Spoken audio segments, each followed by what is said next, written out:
मध्य प्रदेश से झाबुआ पुलिस की बड़ी कार्रवाई। यातायात नियमों को लेकर झाबुआ एसपी पद विलोचन शुक्ल ने बगैर हेलमेट 2 पुलिसकर्मियों को दिखा तो होने पर तुरंत सस्पेंड कर दिया।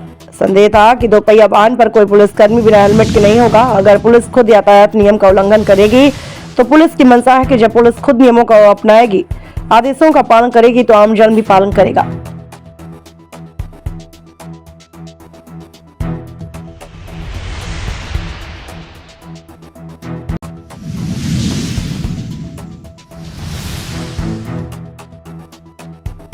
मेरे द्वारा सभी पुलिसकर्मियों को, झाबुआ जिले के सभी पुलिसकर्मियों को यातायात के नियम पूर्णतः पालित करने के लिए निर्देशित किया गया था।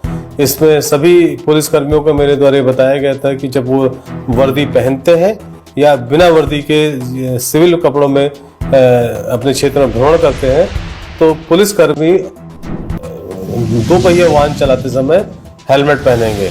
हेलमेट पहनने से उनकी व्यक्तिगत सुरक्षा का तो बचाव होता ही, साथ में हमारे जो परिजन हैं उनकी सोशल सिक्योरिटी बनी रहती है। इसी तारतम्य में मेरे द्वारा सभी लोगों को निर्देशित किया गया और पिछले कई दिनों में देखा गया कि सभी पुलिसकर्मी और हमारे जो यूनिफॉर्म फोर्स है, चाहे वो होमगार्ड्स वाले भी हों, इस हमारे जो नियम और अनुशासन का पालन कर रहे थे। कुछ दिन पूर्व मेरे द्वारा भ्रमण के दौरान पाया गया कि 2 पुलिसकर्मी, एक डीआरपी लाइन से जो जा रहा था और एक कोतवाली थाने से बाहर निकल रहा था, वो दोनों बिना हेलमेट के बाजार में घूम रहे थे। मेरे द्वारा उनको संज्ञान लिया गया और इस पर हमने तुरंत उसको निलंबित करके लाइन अटैच किया ताकि हमारे पुलिसकर्मियों में ये रहे कि वो खुद कोई गलती ना। दूसरी तरफ पुलिस होमगार्ड अपने 22 साल के बेटे की मौत बिना हेलमेट एक्सीडेंट में हुई, उसके बाद होमगार्ड ने 20 से ज्यादा अपने विभागीय साथियों को हेलमेट बांटे। उद्देश्य यही था कि उन्होंने 22 साल के जवान बेटे को खोया। किसी भी परिवार के साथ ऐसा मातम न छाए। झाबुआ ने अपने क्राइम मीटिंग के बाद उन्हें बुलाया और पूरे विभाग के सामने उन्हें सम्मानित किया, क्योंकि होमगार्ड की सैलरी इतनी नहीं होती जो इन्होंने एक काम किया वह एक प्रेरणादायक है। इस कार्रवाई को देखते हुए झाबुआ एसपी महोदय का मध्य प्रदेश ही नहीं बल्कि पूरे भारत में काबिल तारीफ की जा रही है। सरफराज की रिपोर्ट।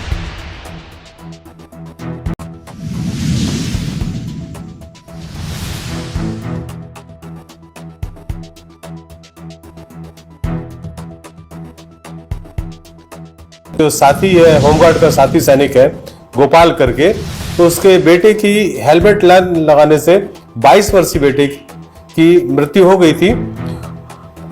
उस घटना से क्षोभित होकर, क्षोभ खाकर उस व्यक्ति ने, जो हमारे एक साधारण सैनिक है जिसे कहना चाहिए, उसकी जो बात अपनी जो अल्प वेतन मिलता है उस वेतन के आधे हिस्से से उसने अपने लगभग 20 सहकर्मियों को हेलमेट बांट के दे दिए कि अगर वो जब ड्यूटी पे जाएं या अपने अन्य कार्य के लिए जाते हैं तो जो भी दोपहिया वाहन चलाते हैं तो उसमें वो हेलमेट पहने ताकि उनको या उनके परिजनों को इस दुख की घड़ी का सामना न करना पड़े।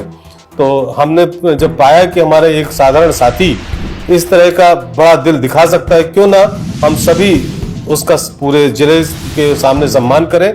उसी तारतम्य में मेरे द्वारा डीआरपी लाइन में एक हमारी मीटिंग के दौरान उस हमारे सहकर्मी को बुलाया गया और सभी जनता के सामने उसको मैंने सम्मानित किया। ये एक निश्चित ही प्रेरणा का स्रोत मैं कह सकता हूँ कि उसने उस घटना से प्रेरित होकर लोगों को प्रोत्साहित किया और हम सब को प्रोत्साहित किया और एक हमारी तरफ से छोटा सा प्रयास था कि हम उसको कुछ